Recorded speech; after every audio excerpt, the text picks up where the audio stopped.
Pag-usapan na nga natin yan, Sizzy. Ano ba Correct. tong issue natin ngayong gabi? At tungkol kanino ulit? Ay nako, ito na nga muna ang hot headlines natin, CZ. Mm. Pagsasayaw, itinigil dahil kasalanan daw sa mata ng Diyos. Ha? Uy, parang ano to Related to sa mga Teka lang. sikat na mga ano ngayon personalidad Oo nga eh.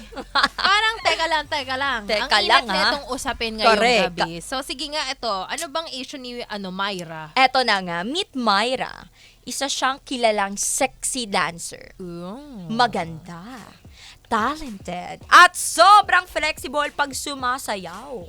Taray naman sa flexible. Parang gusto ko rin maging ganon. Paano po Gusto ko rin ba maging yung flexible. flexible? Gusto ko yung mga nag-i-split, tumatumbling, ganon. Correct, no? Talagang pag sumasayaw siya, talagang ayun na yung nagpapasaya sa kanya. Mm. Mukhang maharot lang, pero passion niya kasi yun. Ang cute naman ng mukhang maharot, pero... Passion niya lang yun. Di ba? Ako nagigets ko to. Nagigets ko si Myra kasi as a dancer. Wow! Siyempre yung mga dancer, mga Diba? galawan na parang Iba eh. paano come Correct. to me. Yeah, Ganon. let's go. Wow. Pero wala naman yun. Oh, Walang pero anything. wala yon. Passion lang talaga yon. So doon siya talaga kumikita at matagal na niya tong ginagawa bago pa man dumating itong si Carlo sa buhay niya. Swerte Noong naman ni una- Carlos. Ay, Carlo, oo. Swerte niya. Di ba? Noong una, Sisi, eto na nga. Siyempre, supportive Ay. si guy. As you should. Yes. So proud pa nga siya sa mga pagsasayaw na ginagawa nito ni Myra. Dapat lang, di ba?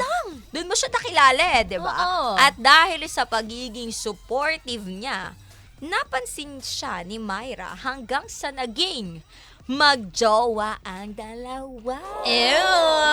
And then, nag-enjoy itong si Carlo. Enjoy na enjoy. At after nga noon, kinasal din sila. Ay, congratulations! Diba? Oh, happy ending naman pala to Ay, pero di pa tapos dyan, Sisi. Di pa tapos Ay, dyan. talaga ba? Hindi pa Oo, happy ending? Hindi pa. Ay, kala ko naman. Eto na, kumapit ka. Kasi habang tumatagal daw silang nagsasama, nag-iiba rin daw ang lahat. Dahil unti-unting nagiging seloso si Carlo. Dahil sa trabaho ni Myra. Teka.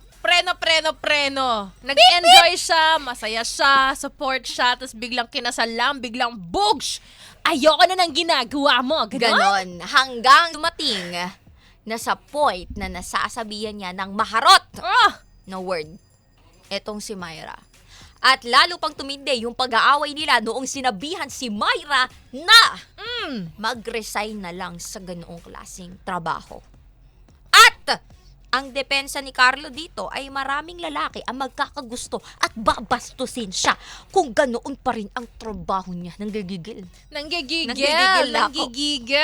At saka, eto pa, Sisi, hindi pa siya tapos. Di pa tapos? Hindi pa. Hindi pa yun yan? Hindi pa. Tsaka raw masyadong makasalanan ito sa mata ng Diyos. Lalo pa at kasal na rin daw siya Dinamay kay pa niya si Carlo. Lord. Correct.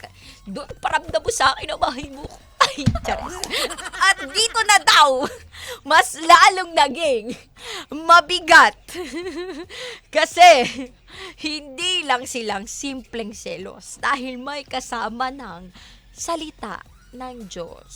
Grabe naman yun. Kaya sobrang nakaka-guilty at parang maling-mali si Myra bilang isang sexy dancer. At dahil nga dito, napilitan ng iwan ni Myra yung trabaho at yung talento pagdating sa pagsasayaw. Kaya Grabe. naman, maraming nagsasabi na bakit noong wala pang sila? Proud daw si Carlo sa ginagawa ni Myra. Tapos ngayon, naging sila ay bawal na. Pero para kay Carlo daw, makasalanan daw yun sa Diyos yung ginagawa niya. At hindi naman sa pinagbabawalan niya ang kanyang asawa. Well, Di nga, totoo ba?